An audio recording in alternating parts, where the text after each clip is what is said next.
বাংলাদেশেই হয়েছিল বিশ্বের সবচেয়ে বড় ব্যাংক ডাকাতি। ব্যাংকের তালাও ভাঙা হয়নি, এমনকি কারো মাথায় অস্ত্রও ঠেকানো হয়নি, অথচ চোখের পলকে গায়েব হয়ে গেল প্রায় 10,000 কোটি টাকা। কিভাবে সম্ভব? ইতিহাসের সবচেয়ে বড় ব্যাংক ডাকাতির এই দুর্ধর্ষ ঘটনার সূত্রপাত 4 ফেব্রুয়ারি 2016 সালে। সময় বিকাল 3:30।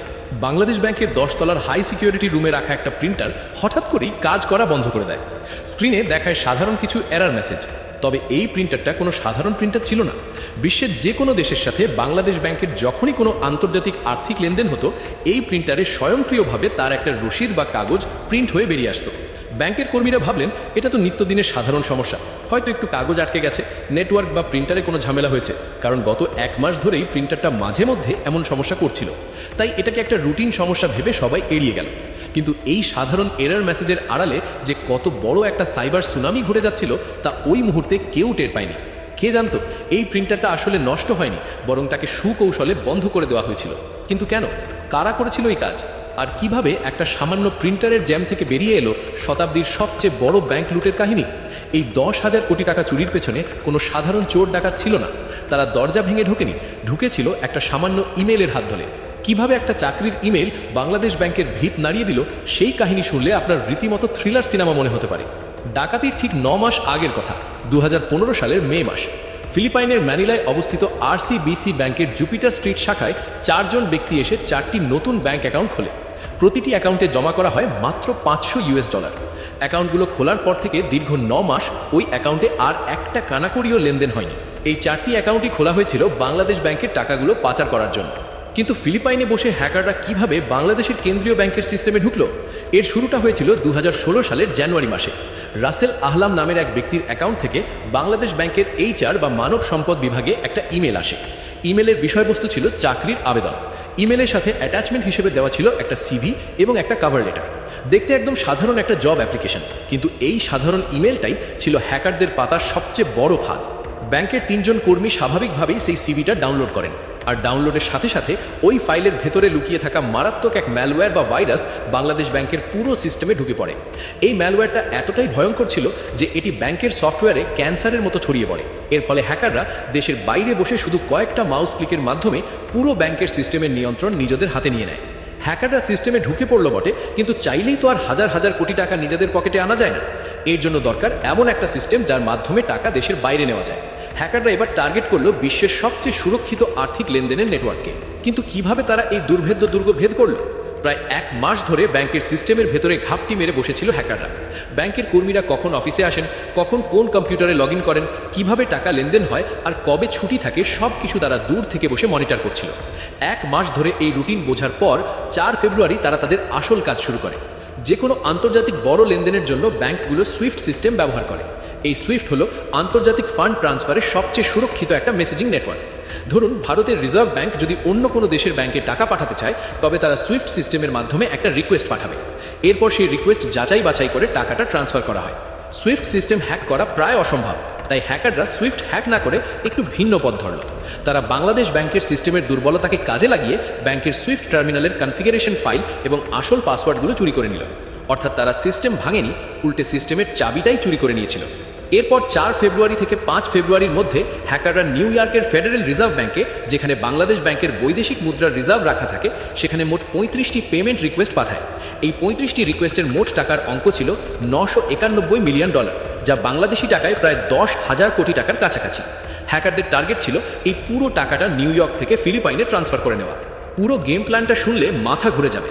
হ্যাকাররা ডাকাতির জন্য এমন একটা সময় বেছে নিয়েছিল যা ছিল রীতিমতো মাস্টার মাইন্ড লেভেলের।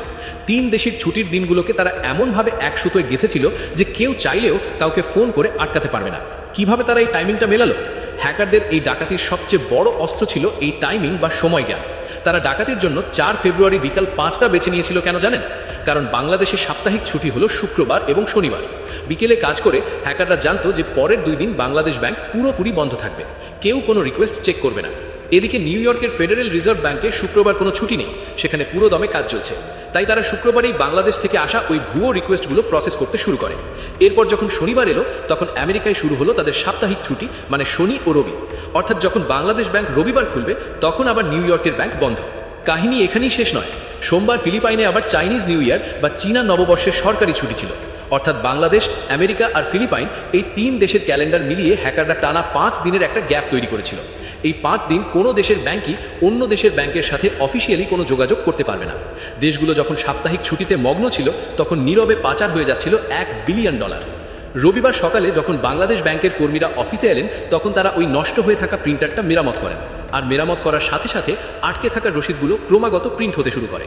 সেই রসিদগুলো হাতে নিয়ে সবার চোখ কপালে ওঠার জোগাড়।